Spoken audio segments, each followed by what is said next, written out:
सध्याच्या काळामध्ये स्ट्रेस, बदलती लाईफस्टाईल, प्रदूषण यासारख्या अनेक समस्यामुळे केस गळतीची समस्या अनेकांना सतावत आहे. आणि केस गळणे, केसात कोंडा होणे, केस अकाली पिकणे, टक्कल पडणे यासारख्या अनेक समस्या आपल्याला त्रास देत असतात. आणि याच केसांच्या अनेक समस्यावर आपण अनेक उपाय करून पाहत असतो. वेगवेगळ्या प्रकारचे शॅम्पू वापरतो, तेल वापरतो, कंडिशनर असे नाना विविध उपाय करून बघत असतो. परंतु या उपायांचा केसांच्या समस्यावर काही अंशीच मात्र फरक पडतो. परंतु समस्या संपूर्णपणे नाहीशी होत नाही. मग अशा वेळी घरगुती जुने उपचार जर तुम्ही केले तर ते नक्कीच आपल्यासाठी लाभदायक ठरतात. तर तसाच काहीचा आज एक उपाय आपण बघत आहोत. मी इकडे 2 चमचे मेथी दाणे रात्रभरासाठी भिजत ठेवले होते. आता बघा रात्रभर हे छानपैकी भिजलेले आहेत. आता तुम्हाला माहितीच असेल मेथी ही आपल्या केसांसाठी आणि आपण जर त्या मेथी दाण्याचं सेवन रोज जरी केलं ना तर आपल्या शरीरासाठी सुद्धा खूप लाभदायक असते. आता मेथीचे दाणे जे आपण भिजत घातले होते पाण्यामध्ये, त्या पाण्यासहित आपल्याला एका पातेल्यामध्ये ते घालायचं आहे आणि साधारणतः पुन्हा अर्धा ग्लास पाणी त्यामध्ये घालायचं आहे.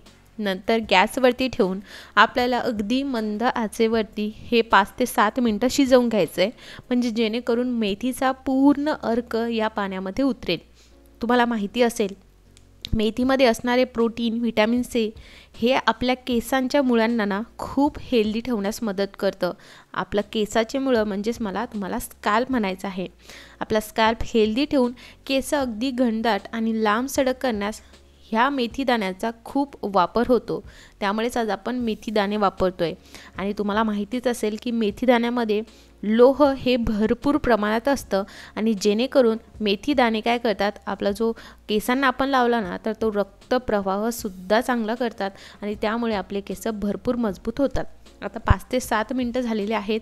मेथी दाण्याचा कलर बघा, म्हणजेच ते पाण्याचा कलर बघू शकता तुम्ही, अगदी चेंज झालेला आहे. म्हणजे मेथी दाण्याचा पूर्ण अर्क या पाण्यामध्ये उतरलेला आहे. अगदी तुम्ही घरीमध्ये करू शकता. मेथी दाणे आपल्या घरी अवेलेबलच असतात. घरी जे साहित्य अवेलेबल असतं अगदी मी त्याचाच वापर करून तुमच्यासोबत ह्या रेमेडीज शेअर करते. आणि सगळ्यात महत्त्वाचं, या सगळ्या रेमेडीज ट्राईड अँड टेस्टेड आहेत. स्वतः मी या सगळ्या समस्यापासून जे आहे ते जात होते आणि कुठेतरी मी हे सगळे उपाय ट्राय केले आणि मला भरपूर त्याचे रिझल्ट मिळाले. त्यामुळे मी तुमच्यासोबत तेल आणि वेगवेगळ्या प्रकारचे मास्क, टोनर शेअर करत असते, जेणेकरून तुम्हालासुद्धा जर असं काही होत असेल तर तुम्हालासुद्धा फरक जाणवेल.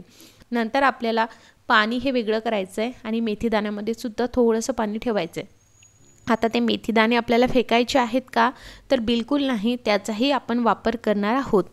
आता बघा हे जे पाणी आहे हे आपलं तयार झालं आहे, पण आपल्याला अजून यामध्ये एक गोष्ट टाकायची आहे, ती म्हणजे व्हिटॅमिन ईची गोळ्या, ज्याला आपण व्हिटॅमिन ईचं ऑइलसुद्धा म्हणू शकतो.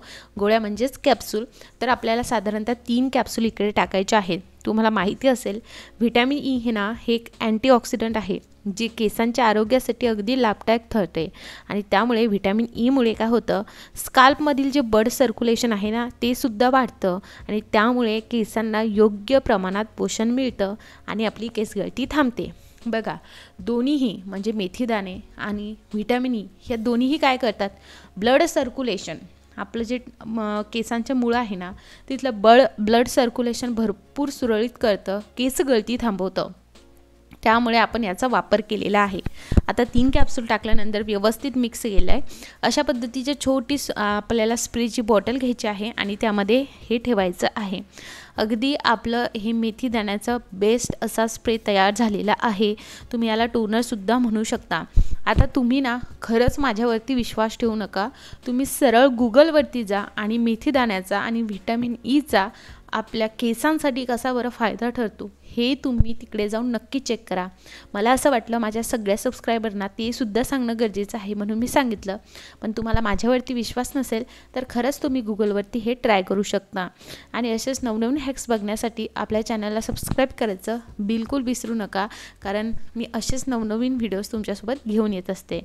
काय होतं माहिती आहे का, प्रदूषण, सूर्यप्रकाश आणि वातावरणामुळे ना केसांचं भरपूर नुकसान होतं आणि त्यामुळे केस ना गळू लागतात. त्यामुळे आपण अशा गोष्टी ना ट्राय केल्या पाहिजे. आणि स्काल्प आणि केसांची वाढ सुधारण्यासाठी व्हिटॅमिन ई अगदी फायदेशीर ठरू शकते. तर बघा, आपण जे मेथीदाणे बाजूला ठेवले होते ते मेथीदाणे आता आपल्याला मिक्सरच्या भांड्यामध्ये टाकून घ्यायचे आहेत. आता जो आपण स्प्रे बनवला आहे त्या स्प्रेमधलंच 2 ते 3 चमचे पाणी तुम्हाला तिकडे घालायचं आहे. एक्स्ट्रा नंतर पाणी घालू नका, ह्याच पाण्याचा वापर करा. आणि हे आता आपल्याला याची अशी बारीक अशी पेस्ट करून घ्यायची आहे. बघा, आपण मेथीदाणेसुद्धा वेस्ट केले नाही आहेत, ते सुद्धा आपण वापरतोय. तर बघा, त्यामध्ये आपण 2 ते 3 ड्रॉप म्हणजे चमचे जे आहे ते आपण जे बनवले टोनर म्हणू शकता किंवा स्प्रे घातला होता, त्यामुळे सुद्धा यामध्ये काय झालं आहे की व्हिटॅमिन ई सुद्धा आलेलं आहे. आणि मेथीदाणे तर आहेच आहे, त्यामुळे हे आपण एक मास्क बनवलं आहे. हे सुद्धा एकदम लाभदायक असं मास्क आहे. बऱ्याचदा तुम्हाला हा मास्क बनवायचा असेल तर ज्या दिवशी सुट्टी वगैरे आहे त्या दिवशी नक्की हे बनवा. कारण सुट्टीच्या दिवशी आपण हेअर वॉश करतच असतो. तर ते हेअर वॉश करण्याच्या आधी 15 मिनिटा अगोदर जो तुम्ही हे मास्क वापरलं तर तुम्हाला खूप फायदेशीर ठरतं. आता आपला स्प्रे तयार आहे आणि मास्कही तयार आहे. आता याचा वापर कसा करायचा ते बघूया. तर माणसांकरिता सगळ्यात पहिले बघणार आहोत, हा जो काही मास्क आहे हा तुम्हाला डायरेक्टली लावून घ्यायचा आहे. आता बघा, महिलांकरिता सुद्धा हा अशाच पद्धतीने लावायचा आहे. पण एक गोष्ट लक्षात घ्या, पुरुषांचे केस हे छोटे असतात, त्यामुळे अगदी तो अलगदरित्या लागतो. आणि जेव्हा आपल्याला धुवायचा असतो तर अगदी व्यवस्थितरित्या धुतला जातो, एकही केसामध्ये राहत नाही. पण आपल्या महिलांचा मात्र केस हे लांब असल्याकारणाने, यामध्ये मेथीचे छोटे छोटे दाणे असल्याकारणाने ते धुतल्यानंतर सुद्धा राहू शकतात. मग अशा वेळेस कसं काढायचं हे तर मी तुम्हाला समोर सांगणार आहे. पण तुम्हाला अशाच पद्धतीने जसं आपण पुरुषांना हे लावून घेतलं आहे, सेम अशा पद्धतीने आपल्याला आपल्या केसांना म्हणजे आपल्या केसांच्या मुळाशी हे लावून घ्यायचं आहे. पूर्ण लंब्या केसांना लावायची गरज नाही, फक्त आपल्या स्काल्पला आपल्याला हे लावायचं आहे. आणि जो काही स्प्रे आहे आणि मास्क बनवला आहे उरला असेल तर तो डायरेक्ट तुम्हाला फ्रीजमध्ये ठेवायचा आहे. कारण यामध्ये लोहाचं प्रमाण असतं, त्यामुळे तो काळपट होऊ शकतो. पण काळपट झाला म्हणजे खराब झाला का असं नाही, लोहाचं प्रमाण असल्यामुळे तो काळपट होऊ शकतो. आता हा उरलेला मास्क मी स्वतःसुद्धा लावलेला आहे. मास्क लावल्यानंतर तुम्हाला 15 मिनटं हा अशाच डोक्यावरती ठेवायचा आहे आणि नंतर तुम्हाला हेअर वॉश करायचं आहे. तुम्ही हे फक्त 15 दिवस ट्राय करा, तुम्हाला खूप बेटर रिझल्ट मिळेल. पर वीक तुम्ही हा मास्क ट्राय करा आणि हप्त्यातून तुम्हाला हा स्प्रे 2 ते 3 वेळेस ट्राय करायचा आहे. त्यानंतर तुम्ही ज्या पद्धतीने हेअर वॉश करता त्या पद्धतीने तुम्हाला हेअर वॉश करायचं आहे. पुन्हा एकदा सांगते आहे, माणसाचं हेअर वॉश करायला खूप इझी जाईल आणि ते सगळे कण निघून जातील, पण आपल्या महिलांसाठी मात्र ते अडकतील. मग अशा वेळेस काय करायचं ते बघूया.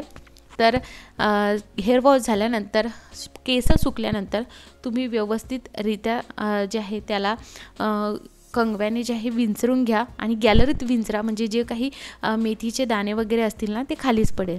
त्यानंतर स्प्रे कसा वापरायचा, तर स्प्रे सेम पद्धतीने तुम्ही रात्री मारून ठेवू शकता किंवा अंघोळीच्या 2 तास अगोदर मारून ठेवू शकता. हप्त्यातून 2 ते 3 वेळेस तुम्हाला हा वापरायचा आहे. नंतर अगदी हळूवारपणे आपल्याला मालिश करायची आहे. खास करून महिला वर्ग जर नखं वाढलेले असतील तर स्लोली करा आणि खूप बेटर रिझल्ट तुम्हाला नक्की मिळेल. आता बघा, हेअर वॉश केल्यानंतर तुम्ही बघू शकता रिझल्ट. अगदी फक्त आपण हा मास्क एकदा वापरला आहे, किती सॉफ्ट केस झाले आहे, त्याला शाईन भरपूर आली आहे. बघा, मेथीदाणे वापरले आहे त्यामुळे तुम्हाला असं वाटू शकतं की तुमचा जो काही स्काल्प आहे ना थोडासा असा टाईट झाल्यासारखा, कारण मेथीमध्ये ना चिकटपणा असतो आणि तो थोडंसं टाईटनेस जाणवतो. मग अशा वेळेस काय करायचं आहे, केस कोरडे झाल्यानंतर अलोवेरा जेल घ्यायचा आहे आणि ते लावायचं आहे केसांना, म्हणजे तुम्हाला टाईटनेस तो वाटणार नाही. आणि अलोवेराचे बिलकुल काही असे साईड इफेक्ट नाही आहे. नक्की तुम्ही ही मास्क वापरल्यानंतर अशा पद्धतीने करा. फॉर एक्झाम्पल संडेला सुट्टी आहे, संडेला मास्क वापरता आहे तर हप्ताभरामध्ये तुम्हाला 2 ते 3 वेळेस आपला स्प्रे वापरायचा आहे. सेम पद्धतीने मी सुद्धा हेअर वॉश केले आहे. तुम्ही बघू शकता आपला स्काल्प अगदी क्लीन झालेला आहे. माझे केस तर अजून वाळलेले नाही आहेत, पण नक्की या पद्धतीने तुम्ही ट्राय करा. हा मास्क नक्की तुम्हाला खूप बेटर रिझल्ट देईल. आणि नंतर सुकल्यानंतर तुम्हाला हेअर जे आहे ते थोडेसे गुंता काढून घ्यायचं आणि मेथीचे दाणे वगैरे काही अडकले असेल तर ते सुद्धा त्यासोबत निघून जातील. आय होप हे तुम्ही नक्की ट्राय कराल आणि करून बघा. तुमचा अनुभव कमेंटमध्ये नक्की शेअर करा. व्हिडिओ बघितल्याबद्दल तुम्हा सर्वांचे खूप खूप आभार मंडळी.